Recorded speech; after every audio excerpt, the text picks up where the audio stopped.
কুষ্টিয়া জামায়াত মনোনীত প্রার্থী আমির হামজার কুরুচিপূর্ণ ও অশালীন বক্তব্যের প্রতিবাদে ঝাড়ু মিছিল করেছে শতাধিক নারী। রবিবার 18 জানুয়ারি সকাল 11টার দিকে কুষ্টিয়া ঝিনাইদহ মহাসড়কের বটতৈল এলাকা থেকে মিছিলটি শুরু হয়ে বিসিক শিল্পনগরী বিআরবি এলাকায় গিয়ে শেষ হয়। মিছিল চলাকালে অংশগ্রহণকারীরা আমির হামজার দুই গালে জুতা মারো তালে তালে সহ বিভিন্ন প্রতিবাদী স্লোগান দেন। মিছিলে শতাধিক নারী অংশ নিলেও এর সামনে কোনো ব্যানার বা ফেস্টুন দেখা যায়নি।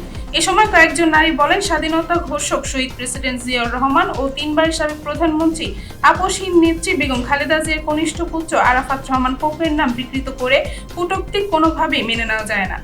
তারা অভিযোগ করেন, আমির হামজা অতীত বিভিন্ন সময় বিতর্কিত ও উস্কানিমূলক বক্তব্য দিয়ে আসছে। উল্লেখ্য, সামাজিক যোগাযোগ মাধ্যমে আমির হামজার একটি ভিডিও বক্তব্য ছড়িয়ে পড়লে দেশ জুড়ে ব্যাপক প্রতিক্রিয়া সৃষ্টি হয়।